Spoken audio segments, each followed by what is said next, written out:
For many Americans, the idea that we are living in a country whose own leaders planned and carried out the attacks of 9/11 is simply too horrible to entertain. Unfortunately, however, there is considerable evidence for this view. And if we find this evidence convincing, the implications for resistance to the U.S. empire building project are radical. As Bascolm has emphasized, the only remaining debate about the American empire is whether it is benign. The interpretation of 9/11 is relevant to this debate because it would be very difficult to accept either the third or the fourth interpretation and still consider American imperialism benign. So I now turn to some of the evidence that supports these views. I will look first at evidence that supports at least the third view, according to which U.S. officials had foreknowledge of the attacks. A central aspect of the official story about 9/11 is that the attacks were planned entirely by Al-Qaeda, with no one else knowing the plans. A year after the attacks, FBI Director Robert Mueller said, "To this day, we have found no one in the United States except the actual hijackers who knew of the plot." Since that time, federal officials have had to admit that they had received far more warnings prior to 9/11 than they had previously acknowledged. But these admissions, while raising the question of why further safety measures were not in place, do not necessarily show that the federal officials had specific foreknowledge of the attacks. One could still, as the 9/11 Commission did, accept the conclusion published at the end of the 2002 Congressional Joint Inquiries Report, which said that none of the intelligence gathered by the U.S. intelligence community identified the time, place, and specific nature of the attacks that were planned for September 11th, 2001. Unfortunately for the official account, however, there are reports indicating that federal officials did have that very specific kind of information. I will give two examples. The first example involves Attorney David Shippers, who had been the chief prosecutor for the impeachment of President Clinton. 2 days after 9/11, Shippers declared that he had received warnings from FBI agents about the attacks 6 weeks earlier. Warnings that included both the dates and the targets. These agents had come to him, Shippers said, because FBI headquarters had blocked their investigations and had threatened them with prosecution if they went public with their information.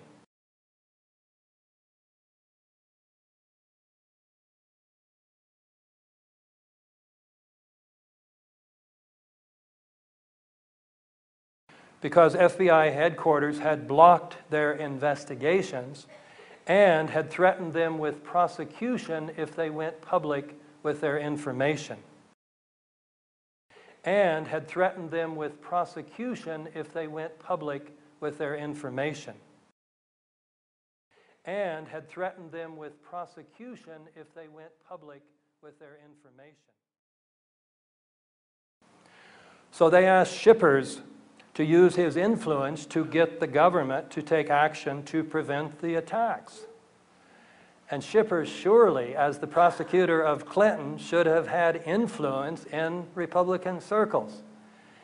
And yet he reports that he tried to contact Attorney General Ashcroft, and Ashcroft repeatedly refused to return his calls. Shippers' allegations about the FBI agents were then corroborated in a story by William Norman Grigg called "Did We Know What Was Coming?", which was published in the New American, a conservative magazine. According to Grigg, The three FBI agents he interviewed told him that the information provided to shippers was widely known within the FBI before September 11th.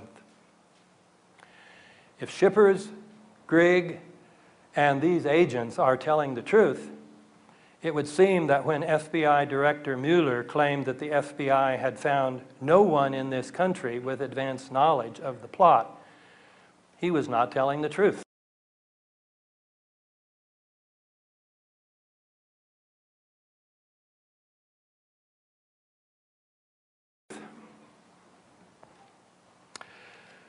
The government also would have had foreknowledge of the attacks because of an extraordinarily high volume of put options purchased in the 3 days before 9/11.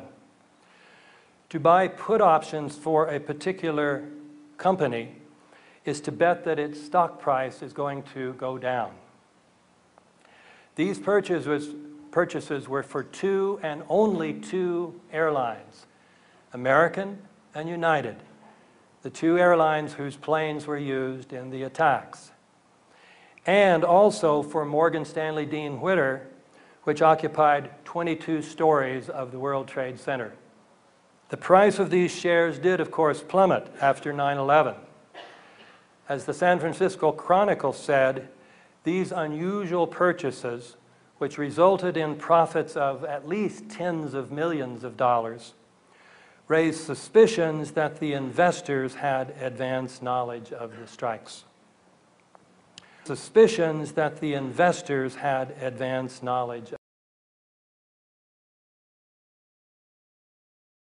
For our purposes, the most important implication of this story follows from the fact that U.S. intelligence agencies monitor the market, looking for signs of imminent untoward events. These extraordinary purchases, therefore, would have suggested to intelligence agencies that in the next few days, United and American airliners were going to be used in attacks on the World Trade Center. That is fairly specific knowledge.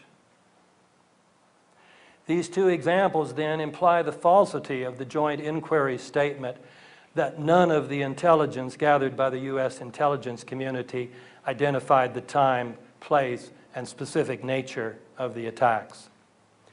Indeed, one of the FBI agents interviewed by William Grigg said, "Obviously, people had to know. It's terrible to think this, but this must have been allowed to happen as part of some other agenda." He was right. This would be terrible. There is considerable evidence, however, that the full truth is even more terrible. That the reason some officials had foreknowledge of the attacks is because they had planned them. That the reason some officials had foreknowledge of the attacks is because they had planned them. Foreknowledge of the attacks is because they had planned them.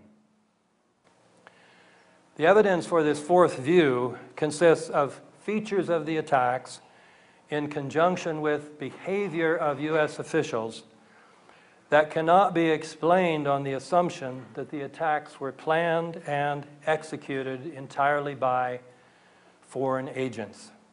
I will give 4 examples.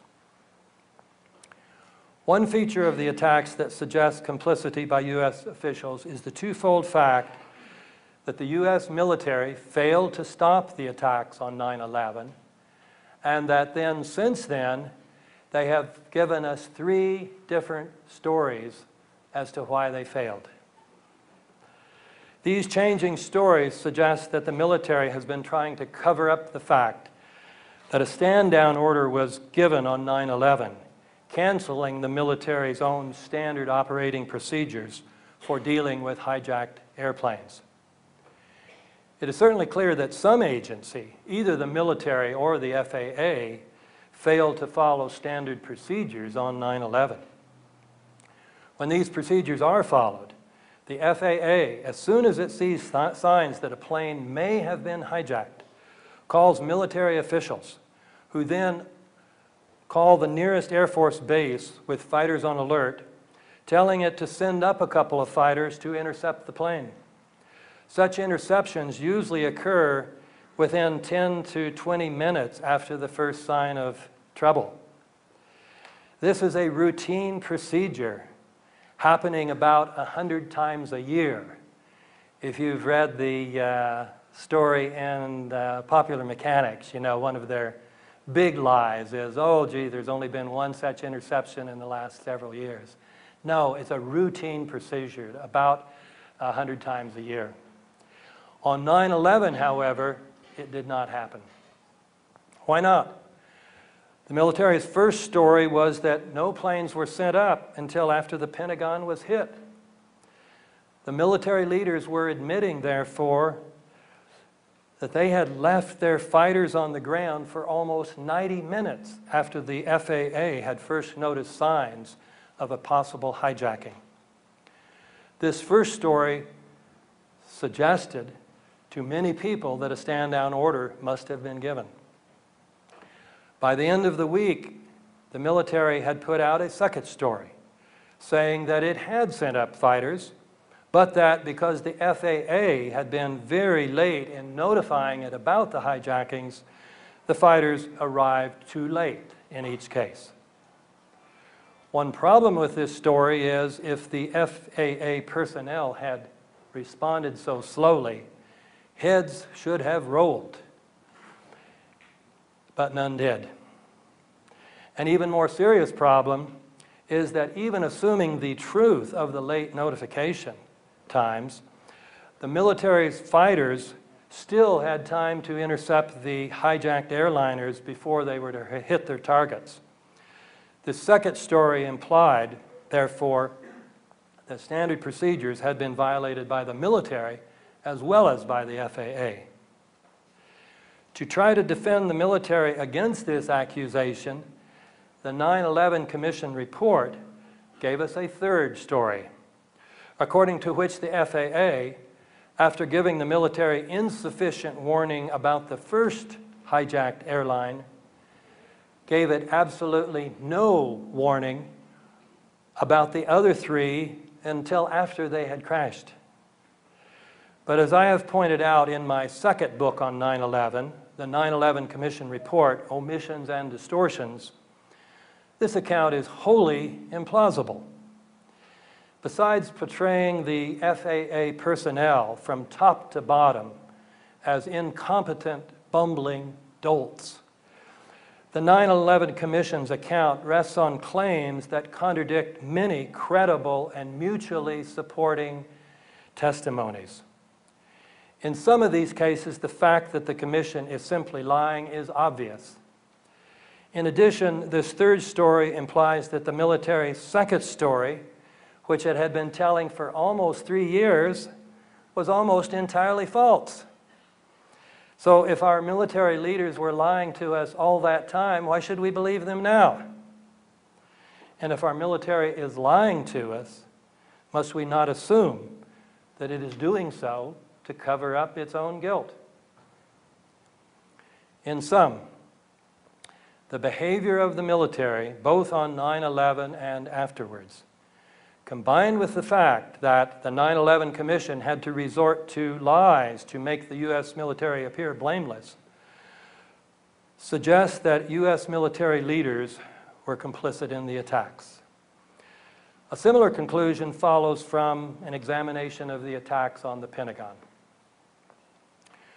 One of the debates about this attack is whether the Pentagon was hit by American Airlines Flight 77, as the official account says, or by military aircraft.